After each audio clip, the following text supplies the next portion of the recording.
Halo, balik lagi dengan Eno di sini dari podcast Kata Guru.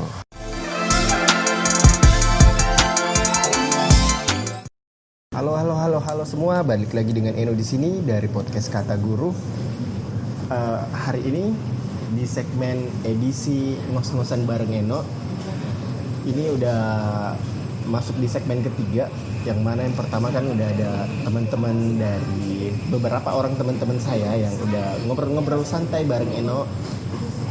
Dan hari ini di segmen ketiga, orang ketiga gitu, kita bakalan ya cerita-cerita ngobrol-ngobrol santai tentang aktivitas-aktivitas yang biasanya dilakukan setiap hari, yang bisa buat kita rada-rada inspiratif lah.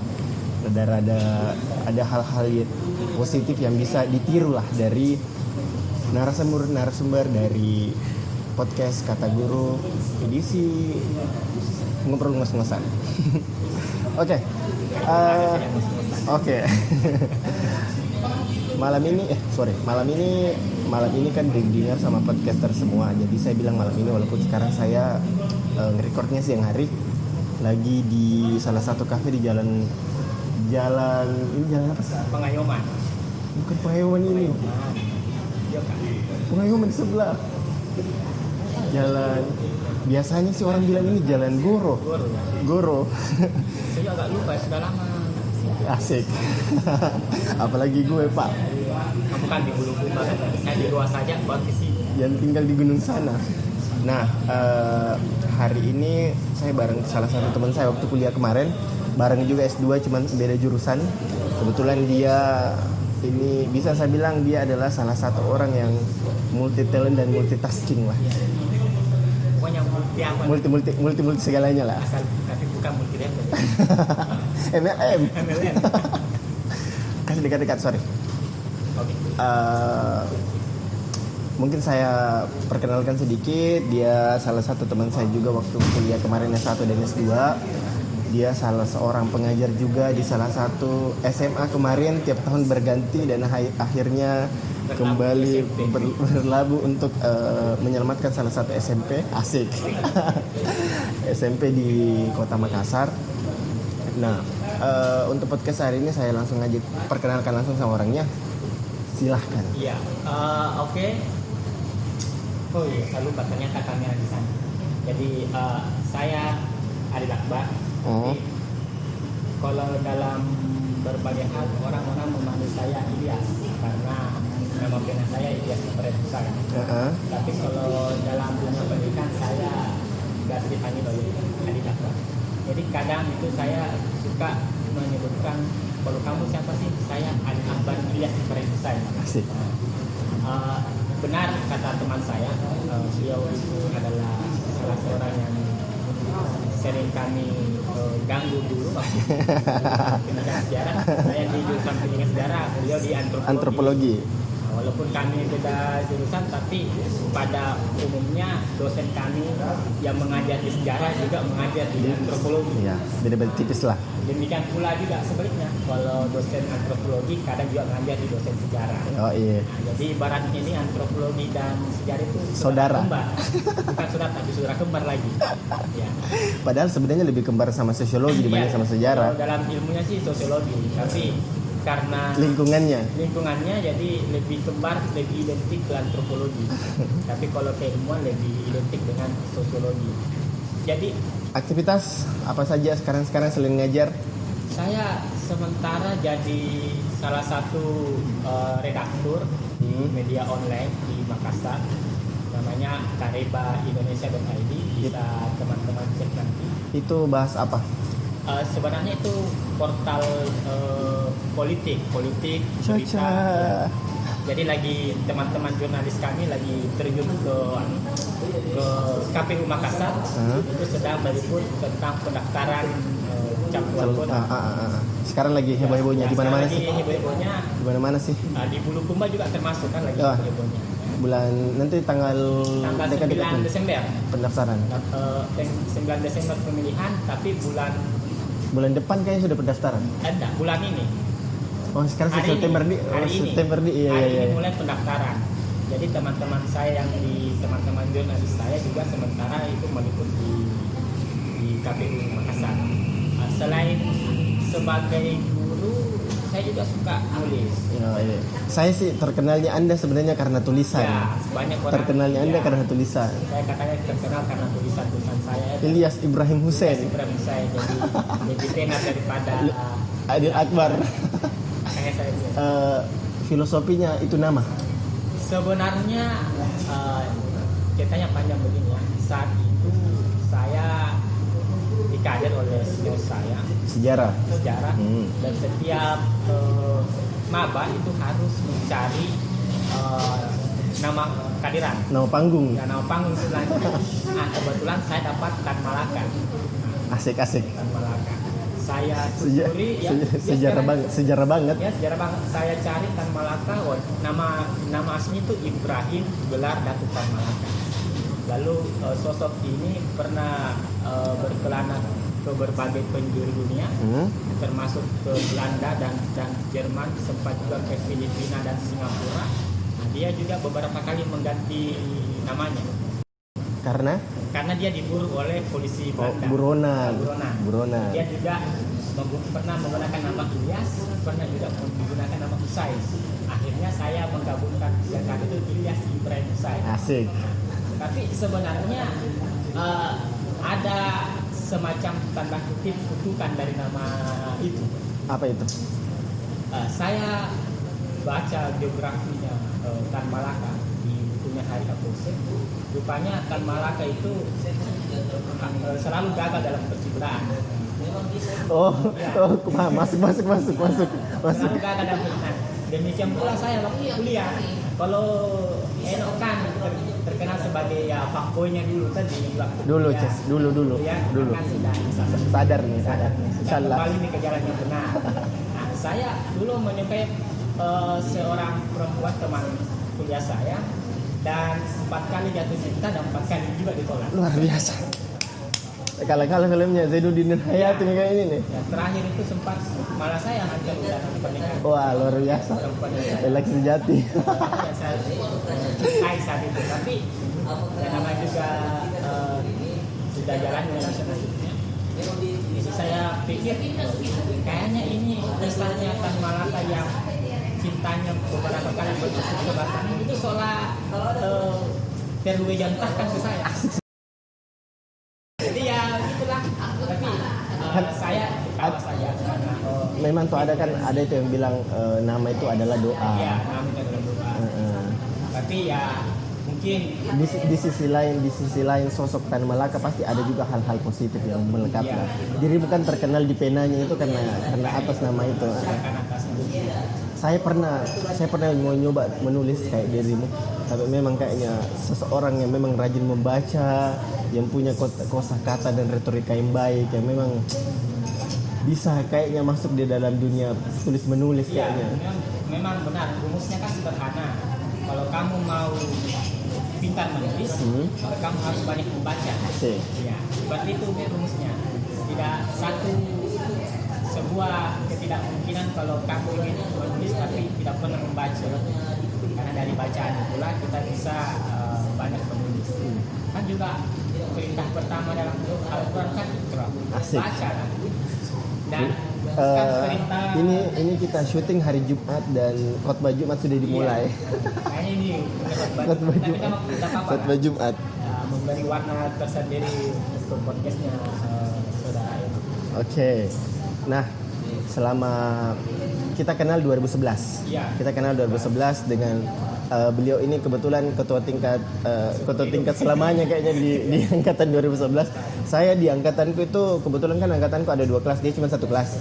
1 kelas tuh? Iya, 1 kelas. 1 kelas dan saya 2 kelas itu hampir tiap tahun itu bakalan ganti ketua tingkat. Dia ketua tingkat selamanya, jadi penelitian kemana kan sering-sering penelitian kemana pasti sama sejarah, penelitian kemana pasti sama sejarah. Setiap kali penelitian pasti dia jadi ketuanya di sejarah. Kalau di tempat pasti ganti-ganti yang jadi ketua. Sebenarnya juga pengalaman menarik ya. Saya merasa bahwa sebuah kepercayaan buat teman-teman bisa menjadi ketua ketua tingkat. Walaupun kadang saya berpikir sepertinya saya dimanfaatkan ini teman-teman. Coba gini, ketua tingkat itu memang posisi yang kadang sulit. Ketika dosen menginginkan kita kuliah hari Selasa ya. Tiba-tiba datang berita itu. Kalau teman sendiri kan enak. Saya bisa tanya, hari Selasa kita kuliah. Yang sulit, yang sulit itu kalau senior. Kalau yang mau ikut kuliah, yang untung lagi melakukan pendalaman, bukan pemulanya, yang mendalami mata kuliah itu yang sulit. Karena kadang bertabrakan. halus sekali. Ya, itu harus. Halus. Saya takutnya nanti di ospek ulang. Diperhalus. Itu yang agak sulit biasa untuk mengatur jadwalnya dosen dan jadwal beberapa teman. Tapi alhamdulillah dari situ saya belajar bagaimana cara memanage waktu, bagaimana cara mencari kompromi antara dua pihak dan linknya A, satu linknya B. Manajemen waktu yang baik. Selain manajemen waktu, kita juga belajar berdiplomasi. Asik sekali. Saya berdiplomasi kepada dosen saya juga kadang berdiplomasi kepada senior. Dan efek yang baik adalah kamu baik sama senior, dosen juga kasih nilai bagus sama kamu. Ya itu nilai tambah, tapi challenge-nya itu tantangannya itu yang bikin menarik. Kadang saya biasa ditelepon tengah malam sama senior, kadang juga ditelepon tengah malam sama beberapa dosen tentang perihal bisa kuliah nanti jam sekian ya. Yang paling unik juga kalau misalnya di jam bersamaan ada demonstrasi. Saya masih ingat saya cerita dulu waktu semester 2 itu ada kasus pembunuhan yang korban itu salah satu Oh ya, jurusan sejarah yang kemarin. Oh iya. Sejarah. Saya kan cukup bingung ini bagaimana ya caranya mengatasi teman-teman saya aman di dosen, di sisi lain teman-teman saya tidak kena murka dalam tanda kutip sama senior saya. Jadi saya cari cara. Saya waktu itu telepon ketua jurusan, saya sampaikan begini, maaf Pak, sepertinya saya dapat info besok akan ada demonstrasi. Nah, bagaimana kalau saya minta izin sebaiknya teman-teman saya tidak usah ke kampus, khawatirnya dia disuruh ke Ikut demo. Nah, ketua jurusan saya itu, wah bagus itu nak. Nah, ini baru contoh yang bagus. Selepas itu saya telepon teman-teman, halo, ayo pergi demo besok. Aman ini barang-barang. Memaksimalkan. Jadi di sisi lain kan itu salah satu cara bagaimana supaya aman di semua sisi. Aman di semua sisi. Walaupun saya rasa mungkin saat itu saya berdosa dengan dosen saya karena Tapi efeknya tidak ada, tidak ketahuan ji. Baru saya sampaikan di podcast ini. Untuk kayaknya tidak jadi Pak Rahman paling dia. Ya, apanya? Pak Rahman. Paling dia yang dengar. Oh ya, semoga cuma beliau yang merembet kemana-mana. Saya takutnya gelarku dicabut. Oh ya, S2 kemarin ketua tingkat lagi. Ya, S2 kemarin ketua tingkat. Saat itu senior saya namanya Kak Musir ditanya oleh Prof. Dharma, siapa ketua tingkat di sini? Saya kan memang tidak mau. Lalu senior saya, itu Pak yang di belakang. Asik, abadi. S1 dapat jabatan itu, S2 dapat jabatan itu abadi. Walaupun sesungguhnya yang namanya ketua tingkat itu adalah jabatan yang makan hati. Betul. Itu jabatan. Apalagi kalau sambil kerja. Ya, baik sambil kerja. Saat semester 1 itu saya bantu orang tua kerja sebagai pedagang kaya. Jadi memang agak sulit. Tapi ya mungkin itulah jalannya buat saya selama di kampus.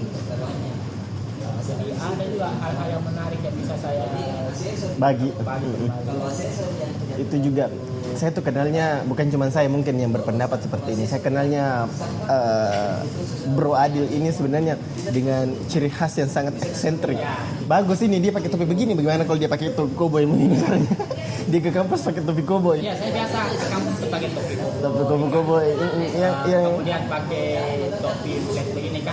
Pernah satu waktu saya naik ontel ke kampus. Rumah saya itu di Jalan Malino.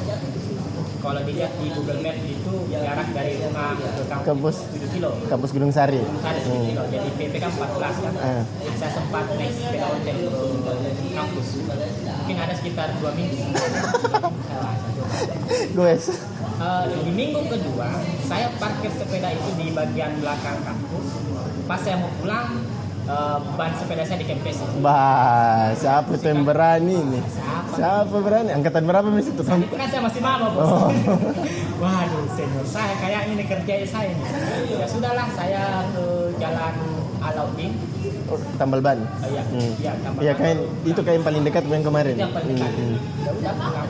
Saya tadi itu saya sudah putuskan tidak usah lagi Bawa sepeda. Padahal saya mau saja supaya apa ya? Dan sampai sekarang mencirikan sebagai seorang ahli akbar yang kuliah di jurusan pendidikan sejarah. sebenarnya bukan tidak harus dengan sepeda ontel. Gaya saja sebenarnya sudah mencerminkan sekali. Ya kan style ini unik. Saya singgung sedikit tentang style itu. Waktu saya ngajar di SMA 3 Makassar, saya akan ada guru baru di sosiologi. Setelah rapat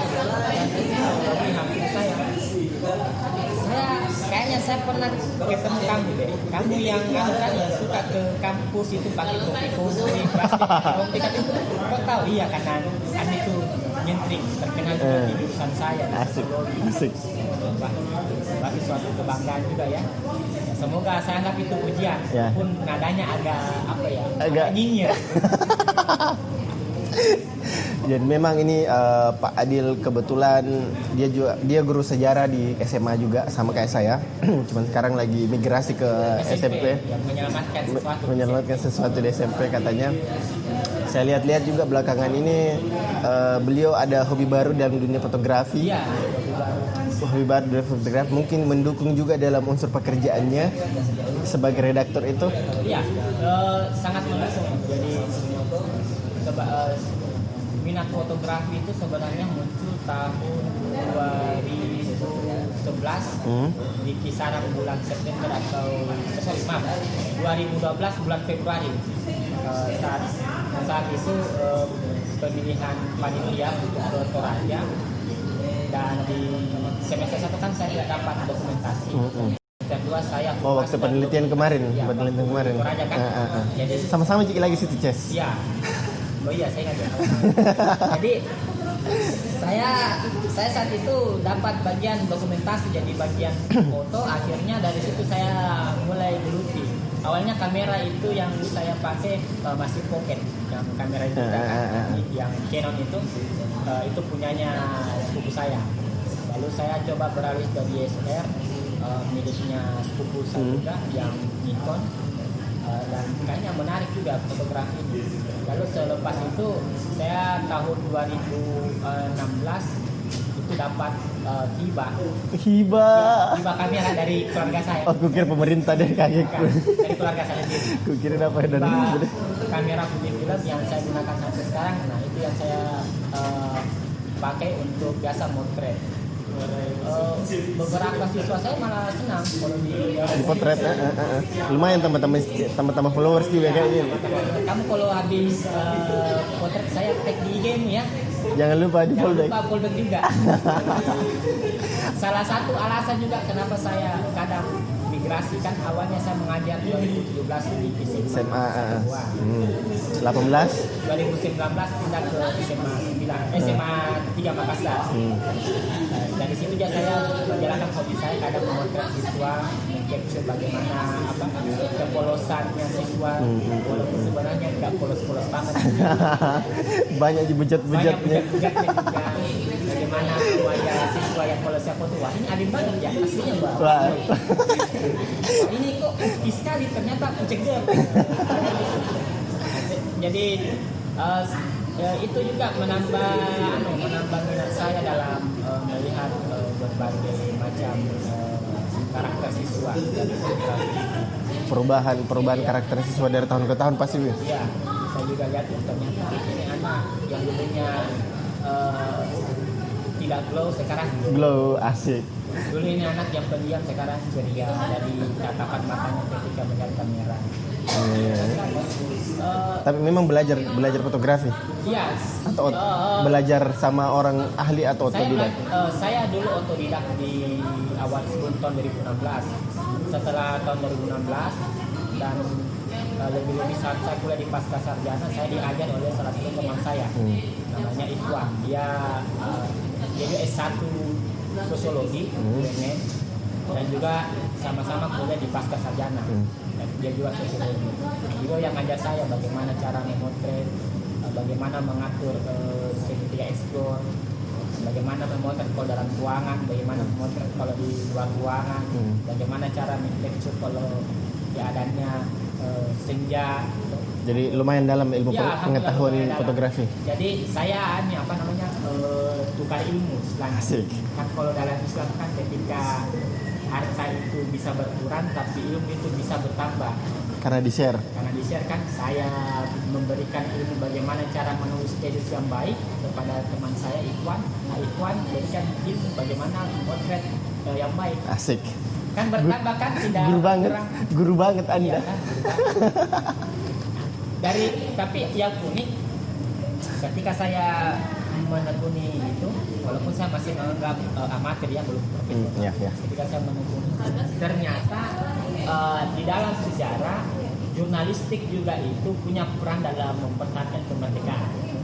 Saya ajarkan kepada siswa, kamu suka kritik toh, kamu suka selfie, kamu jangan merasa bahwa itu perbuatan sia-sia, karena ternyata di masa lalu mereka itu ikut bagian dalam memperjuangkan kemerdekaan. Maka saya sebutlah tokoh, ada Mendur bersaudara, Frans Mendur dan Alex Mendur. Nah, tanpa dua orang ini kita tidak bisa melihat bagaimana fotonya Soekarno dan Hatta ketika membacakan teks proklamasi. Iya.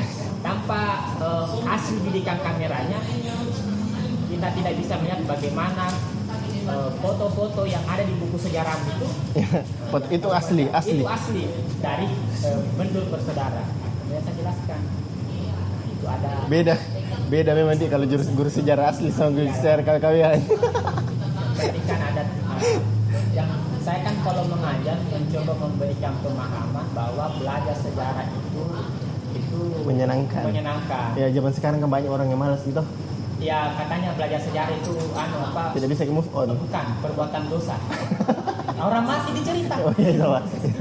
Orang yang meninggal diceritakan berdosa orang meninggal. Itu. Kan kalau ada nilai yang bisa diambil dari orang yang telah tiada itu akan bernilai pahala buat kita. Asik sekali. Oke. Terakhir. Kita kan ini pengajar dan mengajar di generasi milenial seperti sekarang. Menurutku dengan caranya Adil ini mengajar pendekatan dan lain sebagainya, menurutku ideal untuk jadi guru milenial. Tips and trick. Sebenarnya ada satu hal yang paling penting kalau menjadi guru di zaman milenial. Paling utama adalah kita harus kenali karakter siswa. Saya punya siswa tidak pintar sejarah, tapi saya tidak bisa menjustifikasi dia orang bodoh. Karena apa? Kemungkinan kepintarannya bukan pada bidang ini, pasti di bidang lain. Oleh itu kita harus apresiasi siswa kita, walaupun dia tidak memahami apa yang kita ajar. Tapi setidaknya kan kita harus lihat bahwa dia ada usaha untuk mau mengetahui. Walaupun usaha itu kadang tidak bisa mencapai hasil yang maksimal. Itu yang terpenting adalah kita harus mengetahui karakter siswa dan menghargai usahanya. Dan yang paling penting jangan sekali-sekali mengatakan bahwa siswa itu bodoh, siswa itu tolol. Itu untuk orang sekarang kurang tepat. Karena definisi kecerdasan sekarang bukan hanya orang yang menguasai matematika, bukan hanya menguasai fisika, dan bukan hanya menguasai kimia, tapi yang namanya kecerdasan itu adalah ketika seseorang mampu memanfaatkan ilmunya untuk kepentingan banyak orang. Asik sekali. Efek. Misalnya contoh ya, saya kasih contoh ini. Siswa saya pintar main bola, Saya bilang kamu cerdas di bidang olahraga. Ya. Nah, itu kecerdasanmu. Akan wajar kalau kamu kurang paham matematika. Contoh saya, kalau kamu tanya sesuatu hal tentang sejarah, pasti saya akan jawab. Tapi jangan sekali-sekali tanya tentang matematika. Saya bodoh di sini. Sama. Itu. Sama. Jadi Padahal anak IPA kan atau SMA. tapi kan pasti. Anda. Saya bukan IPA IP, saya SMK. Oh. Saya sekolah menengah kejuruan. Jurusan? Jurusan teknik elektro. Oh, luar biasa. Lalu mau masuk jalur undangan di teknik Fakultas Teknik UNM, ambil diploma 3 teknik elektro, cuma tidak lulus. Lalu saya coba-coba daftar aja. Bapak kan juga guru sejarah. Karena orang tua saya sejarah, coba-coba saya ambil UNM sejarah, kan lulus. Alhamdulillah.